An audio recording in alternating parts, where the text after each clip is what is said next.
விஷயம். ஆனா இந்த தேசத்தை காலத்துக்குட்பட்ட விஷயம் இதை தேசிய ரீதியான பாதுகாப்பு சம்பந்தமான திட்டம். அதை நாங்கள் இதில் கொண்டு தீர்மானமாக இருக்கிறது நாங்கள் இதில் விருப்பம் இல்லை. அதாவது நாங்கள் இதில் தேசிய பாதுகாப்போட சம்பந்தப்பட்ட ஒரு விடயம். இந்த விடயத்தில் உள்ளூராட்சி திணைக்களங்களுக்கு எந்த அதிகாரமோ செலவாக செலுத்த முடியாது. அதில மட்டும் கலெக்ட் போட்டு எழுதப்பட வேண்டிய எழுத்து போட போகத்தான் முடியும். அதனால இந்த பிரேரணை இந்த சபைக்கு பொருத்தமற்றது. நீங்கள் தீர்மானமாக எடுத்துக்கொள்ளும் நாங்கள் இதில் கலந்து கொள்ளும். இது தேசிய பாதுகாப்பு சம்பந்தமான பிரச்சனை என்று சொன்னாலும் மக்களுடைய பிரச்சனை. குறிப்பாக அரசாங்கமே அதுக்குரிய ஒரு காலக்கெடுவது பொது அமைப்புகள் அது சம்பந்தமான பிரச்சனையாக ஏதாவது இருக்கிறால் அரசாங்கமே எங்கள்கிட்ட கேட்டு சபையில அது சம்பந்தமான ஒரு பிரச்சனை இருக்கிறது. எந்த தவறும்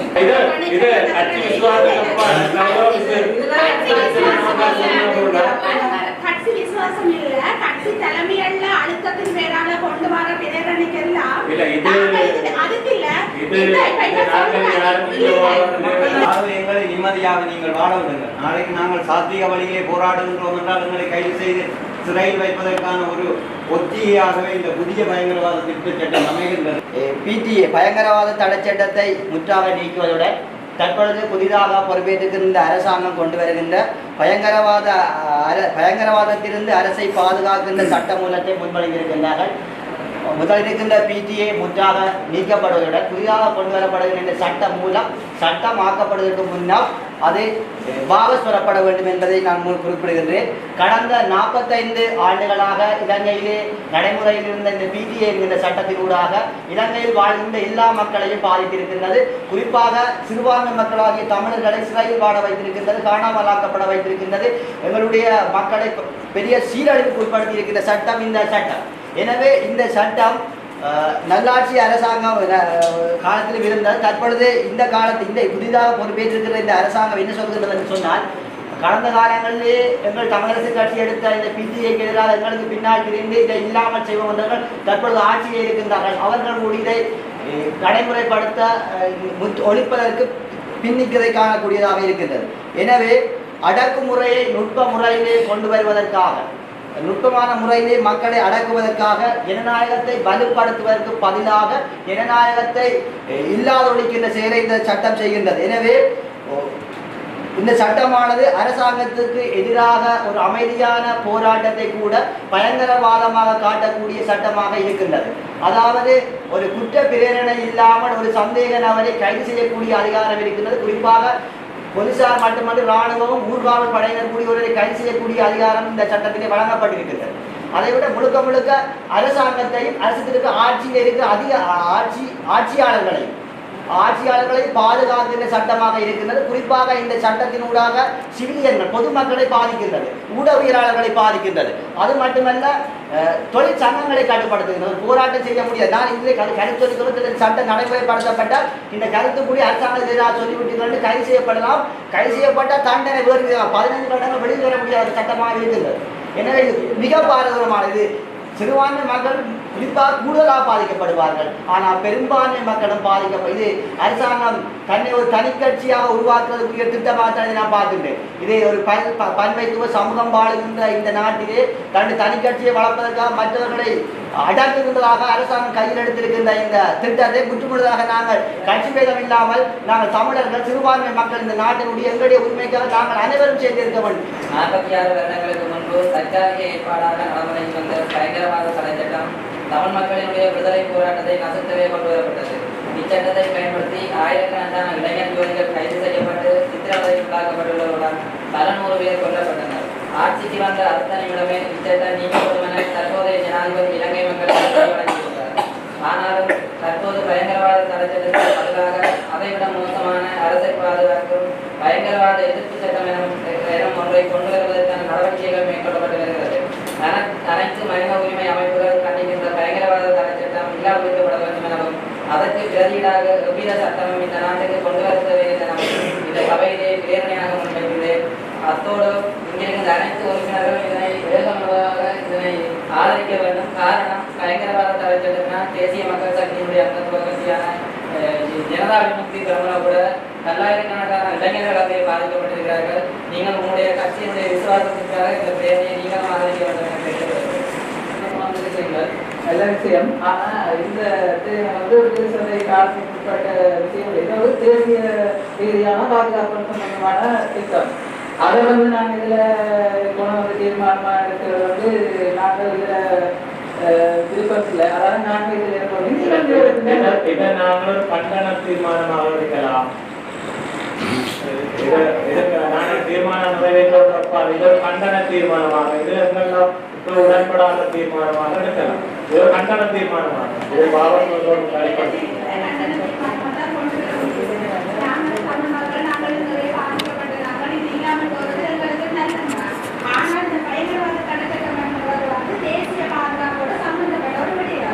இந்த விடயத்தில வந்து உள்ளூராட்சி திணைக்களங்களுக்கு எந்த அதிகாரமோ செலவாக செலுத்த முடியாது. அதில மட்டும் கலெக்ட் போட்டு எழுதப்பட வேண்டிய எழுத போகத்தான் முடியும். அதனால இந்த பிரேரணை வந்து இந்த சபைக்கு பொருத்தமற்றது. நீங்கள் தீர்மானமாக எடுத்துக்கொள்ளுங்க. நாங்கள் இதில் கலந்து கொள்ளுங்க. கௌரவ நவிசாளர்களே, கௌரவ உறுப்பினர் கருதாளர்களுடைய கருத்துக்கு இது தேசிய பாதுகாப்பு சம்பந்தமான பிரச்சனை என்று சொன்னாலும் மக்களுடைய பிரச்சனை. குறிப்பாக அரசாங்கமே அதுக்குரிய ஒரு காலக்கெடுத்து பொது அமைப்பு அது சம்பந்தமான பிரச்சனைகள் ஏதாவது இருக்கிறால் அரசாங்கமே எங்கள்கிட்ட கேட்டு பிரதிநிதிகள் சபையில வந்து அது சம்பந்தமான ஒரு பிரேரணை எடுக்கிறது எந்த தவறும் இல்லை. அதை எங்களை கௌரவ உறுப்பினர் வழங்கிக் கொள்ளலாம்.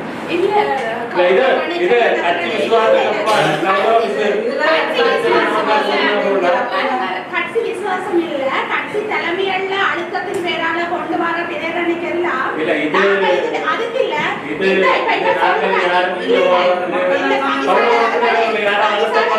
நான் சொல்றது கேளுக்கடன் என்னன்னு சொன்னா, இவர் சொன்ன மாதிரி அதுக்கு காலக்கெடு கொடுத்திருந்தது. போன 23ஆம் தேதி மட்டும் எல்லா மக்கள், அந்த சட்டத்துல சார்ந்த அதிகாரிகள், மற்ற புத்திஜீவிகள் எல்லார்கிட்டையும் ஆலோசனை கேட்டிருந்தவர். இந்த சபையில இருக்கிற யாராவது அது சம்பந்தப்பட்டு ஏதாவது நீங்கள் நீதி அமைச்சுக்கு நோட்டீஸ் அனுப்பி இருக்கீங்களா? அதுக்கு இருக்கா உங்கள்கிட்ட? இந்த அதெல்லாம் இந்த பயங்கரவாத தடை சட்டம் மக்களின் பிரதிநிதிகள் என்ற அடிப்படையிலே எங்களுடைய தமிழினம் அரை நூற்றாண்டுக்கு மேலாக ஒரு அடிமைப்பட்ட இனமாக இருக்கின்ற சூழ்நிலையிலே நாங்கள் சாத்திக வழியிலே போராடி ஆயுத வழியிலே போராடி கொண்டிருக்கின்ற நேரத்திலே பயங்கரவாத தடை சட்டத்தால் எங்களுடைய அப்பாவி இளைஞர்கள் கைது செய்யப்பட்டு காணாமலாக்கப்பட்டிருக்கிறார்கள். அதே போல பலர் இன்னும் சிறைச்சாலைகளிலே வாடிக்கொண்டிருக்கிறார்கள் தங்களுடைய விடுதலைக்காக. ஆகவே அரசாங்கம் குறிப்பிட்டது போல தாங்கள் ஆட்சிக்கு வந்தவுடன் பயங்கரவாத தடை சட்டத்தை நீக்குவோம் என்று கூறியிருந்தும், ஆனால் இதுவரை காலம் எங்களுடைய அரசியல் கைதிகள் தற்போதும் சிறைச்சாலைகளிலே வாடிக்கொண்டிருப்பது மிகவும் கவலைக்குரிய விடயம். ஆகவே இன்று அந்த பயங்கரவாத தடை சட்டத்திற்கு மாற்று சட்டமாக புதிய சட்ட வரைவு கொண்டு வருவதற்கான முயற்சி முன்னெடுக்கப்படுகின்ற சூழ்நிலையிலே இந்த புதிய முயற்சியானது முற்றாக அந்த வாபஸ் பெறப்பட வேண்டிய ஒரு சட்டம் தான் இந்த புதிய பயங்கரவாத திருத்த சட்டமானது. எங்களுடைய நாட்டிலே பயங்கரவாத தடை சட்டம் என்பது 2009ஆம் ஆண்டுக்கு பிற்பாடு தமிழர் தாய பிரதேசத்திலே எதுவிதமான ஒரு ஆயுதம் தூக்கிய போராட்டமோ எதுவிதமான அச்சுறுத்துகின்ற செயற்பாடுகளோ எங்களுடைய தாய மண்ணிலே இடம்பெறவில்லை. ஏன் தற்போது இந்த பயங்கரவாத புதிய திருத்த சட்டத்தை கொண்டு வருகின்றார்கள் என்றுதான் நாங்கள் கேள்வி கேட்கிறோம். உண்மையிலே எங்களுடைய நாட்டிலே நாங்கள் சிறுபான்மை இனமாக இருந்தால் நாங்கள் சுதந்திரமாக சுபீட்சமாக எங்களுடைய மண்ணிலே நாங்கள் வாழ வேண்டும் என்ற எங்களுடைய அபாகங்களிடம் இருக்கிறது. ஆகவே எங்களை நிம்மதியாக நீங்கள் வாழ விடுங்கள். நாளைக்கு நாங்கள் சாத்வீக வழியிலே போராடுகின்றோம் என்றால் எங்களை கைது செய்து சிறையில் வைப்பதற்கான ஒரு ஒத்திகையாகவே இந்த புதிய பயங்கரவாத திருத்த சட்டம் அமைகின்றது. ஆகவே நாங்கள் மக்களுடைய பிரதிநிதிகள் என்ற அடிப்படையிலே எங்களுடைய ஒரு கோரிக்கையாக ஒரு கண்டன தீர்மானமாக நாங்கள் இந்த சபையை வைப்பதற்கான ஒரு ஜனநாயகமான கடமை எங்களுக்கு இருக்கின்றது. இல்லையா இப்படி ஒரு சட்டம் வந்து எல்லா நாட்டிலையும் ஒவ்வொரு விதமான விதத்துல சட்டங்கள் இருக்கு. இது வந்து நாங்க சொல்றது வந்து இந்த சட்டம் இது சம்பந்தமாக எங்களை திரு சபையில எடுத்துக்கிற நிகழ்ச்சி இது பாராளுமன்ற தீர்மானம். அதனால நாங்க இந்த தீர்மானத்துல இருந்து நாங்க விலகிறோம். நீங்கள் இது எங்களுடைய மக்களுடைய அபிலாசைக்கு மாறாக இது நான் ஏற்கனவே தெரிவித்தவங்க இந்த சட்டங்கள் தொடர்பாக ஒவ்வொரு சிறுபான்மையினர் ஒவ்வொரு தமிழர்களும் இந்த எதிர்ப்பு சட்டத்தால் கௌரவ உறுப்பினர் தெரிவித்தவங்க நாங்கள் இவ்வாறு கருத்தை அரசாங்கத்துக்கு எதிராக எந்த ஒரு கருத்தை தெரிவித்தாலும் எந்த நேரத்திலும் கைது செய்யப்படக்கூடிய யாராலும் அனைவருக்கும் அதிகாரம் வழங்கப்படும். கைது செய்வதற்கு அதிகாரம் பொருளாதார மட்டுமில்ல ராணுவமோ ஊர்காவல்படையோ அனைவருக்கும் அந்த அதிகாரம் வழங்குகின்ற ஒரு செயற்பாடாகத்தான் இந்த சட்டம் இருப்பதாக தெரிவிக்கப்படுகிறது. அந்த அடிப்படையில் இந்த சட்டத்தை நாங்கள் கண்டன தீர்மானமாக நிறைவேற்றி எங்களுடைய எதிர்ப்பை தெரிவிக்கும். நடக்கின்ற கடந்த காலத்தில் எம்பிபி என்ற பெயரிலே ஆட்சிக்கு வந்த ஜேவிபி ஆனது தேர்தல் மேடைகளிலே ஒரே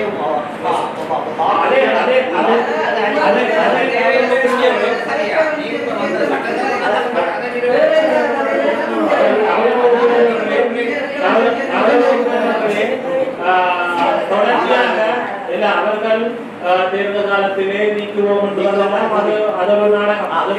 இப்ப நாங்கள் எங்கட சபையிலே இதுக்கு கண்டன தீர்மானத்துக்கு இந்த பிரேரணைக்கு எதிரானவர்கள் நீங்கள் எதிர்ந்தால் தெரிவிக்கலாம்.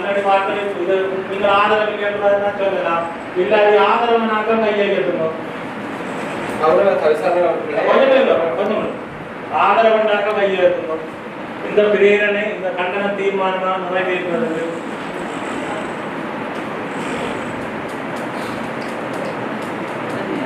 மொத்தம் என்னோட 14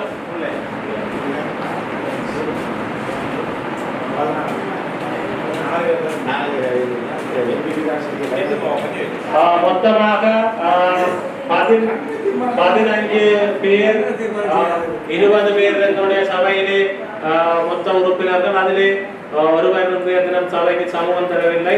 4 உறுப்பினர்கள் தங்களுடைய கருத்து இதில் பங்கு பெற்று வருகிறீர்களா இல்லாட்டி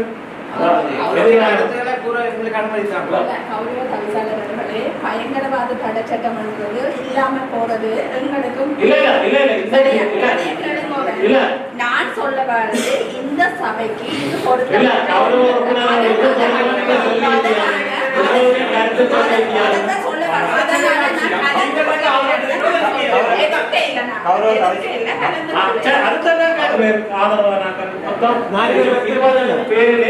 இது ஆதரவாகவும் இந்த பிரேரணை நிறைவேற்றுவதற்கு விருப்பமற்றவர்கள் யார் மிச்சார்